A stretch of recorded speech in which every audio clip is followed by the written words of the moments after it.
JSSC CGL का result छात्रों के साथ कुर्र मजाक, ऐसा भाजपा का कहना है। भाजपा ने आरोप लगाया है कि जेएसएससी की सीजीएल परीक्षा का रिजल्ट छात्रों के साथ कुर्र मजाक है। पार्टी के प्रदेश प्रवक्ता अजय शाह ने कहा कि यह हेमंत सरकार की उदासीनता और अहंकार को दर्शाता है। 299 आंदोलनकारियों की सूची सीएम ने मंजूर की। मुख्यमंत्री हेमंत सोरेन ने झारखंड आंदोलनकारियों की 30वीं सूची को मंजूरी दे दी है। इसमें शामिल 144 आंदोलनकारियों या उनके आश्रितों को प्रति माह 3,500 रुपये पेंशन मिलेगी। खबर लोहरदगा से, कल्याण विभाग का बड़ा बाबू रिश्वत लेते गिरफ्तार। भ्रष्टाचार निरोधक ब्यूरो यानी एसीबी की टीम ने समेकित ग्रामीण विकास अभिकरण में पदस्थापित प्रधान सहायक राजेंद्र उरांव को 50,000 रुपये घूस लेते रंगे हाथ गिरफ्तार किया है। एसीबी ने यह कार्रवाई किस्को थाना क्षेत्र के चरहू गांव निवासी इरफान खान की शिकायत पर की है। गिरफ्तार प्रधान सहायक को एसीबी की टीम ने अपने साथ रांची ले आई है।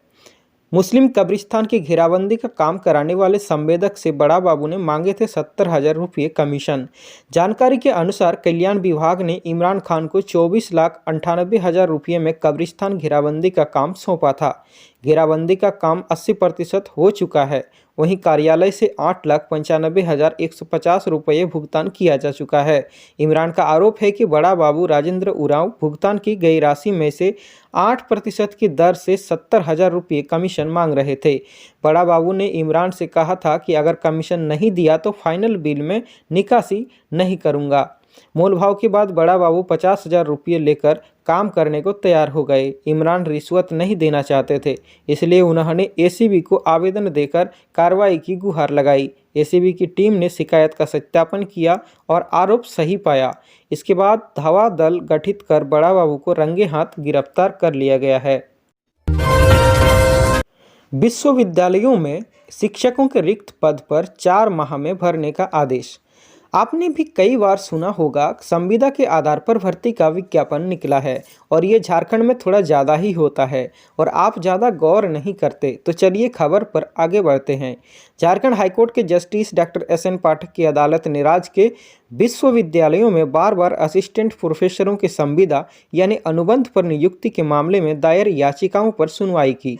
सुनवाई पूरी होने पर अदालत ने राज्य सरकार, जेपीएससी और विश्वविद्यालयों को असिस्टेंट प्रोफेसर, एसोसिएट प्रोफेसर व प्रोफेसर के सभी रिक्त पदों पर 4 माह के भीतर नियुक्ति की प्रक्रिया पूरी करने का निर्देश दिया है। 8 दिसंबर को बारिश की संभावना, 3 डिग्री तक गिरेगा पारा।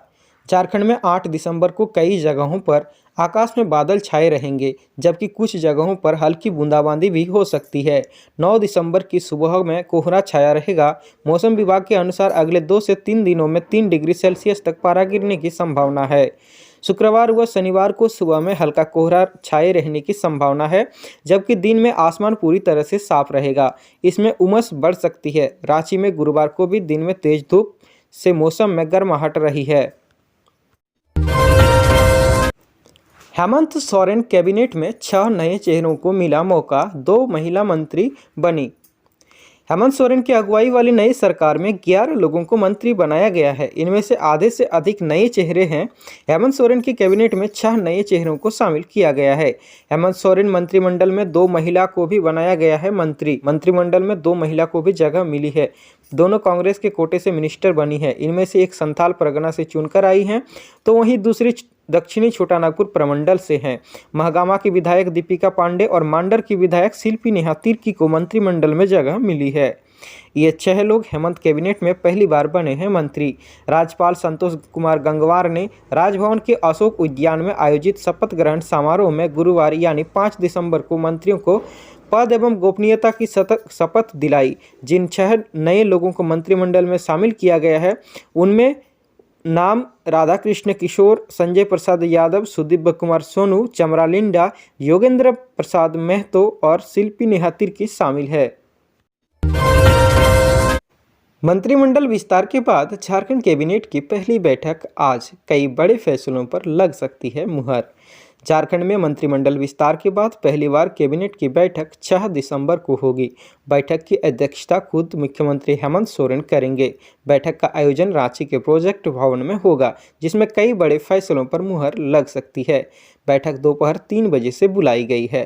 मुख्यमंत्री बनने के बाद हेमंत सोरेन ने 28 नवंबर को पहली बार की थी बैठक। मुख्यमंत्री हेमंत सोरेन चौथी बार सीएम पद की शपथ लेने के बाद 28 नवंबर को पहली बार कैबिनेट की बैठक की थी, जिसमें उन्होंने 5 प्रस्तावों पर मुहर लगाई थी, जिसमें मैया सम्मान योजना की राशि 2500 रुपये करने, जेपीएससी एवं जेएसएससी के अंतर्गत होने वाली नियुक्ति प्रक्रिया को तेज करने समेत कई महत्वपूर्ण फैसले लिए गए।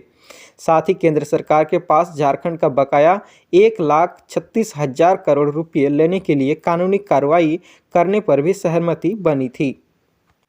मुख्यमंत्री की कुर्सी संभालने के बाद ही एक्शन में हेमंत सोरेन। मुख्यमंत्री पद की शपथ लेने के बाद हेमंत सोरेन एक्शन मोड में आ गए हैं। 2 दिसंबर को उन्होंने अधिकारियों के साथ अनुपूरक बजट की तैयारियां करने समेत कई महत्वपूर्ण बिंदुओं पर निर्देश दिए। इसके बाद 3 दिसंबर को उन्होंने निर्माणाधीन सीरमटोली फ्लाईओवर का निरीक्षण किया।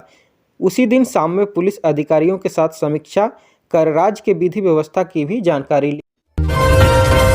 CUJ यानी सेंट्रल यूनिवर्सिटी ऑफ झारखंड में आए दिन छेड़खानी से भयभीत हैं छात्राएं। केंद्रीय विश्वविद्यालय झारखंड में अध्ययनरत छात्राओं के साथ छेड़छाड़ की घटनाएं हाल के दिनों में बढ़ गई हैं।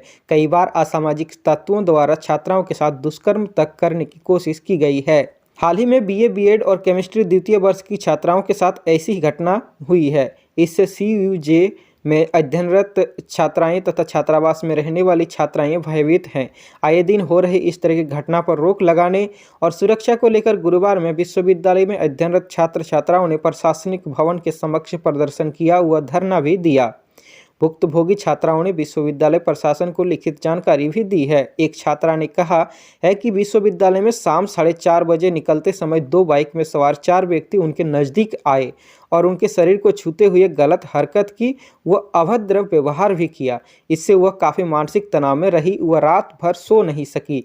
इस घटना के बाद से वह काफ़ी डरी हुई है। एक छात्रा ने कहा कि 4 लड़के उसका और उसकी सहेलियों का कई दिनों से पीछा कर रहे थे। पिछले दिन उसके साथ छेड़छाड़ की, फ़ोन छीन लिया और रेप करने की भी कोशिश की।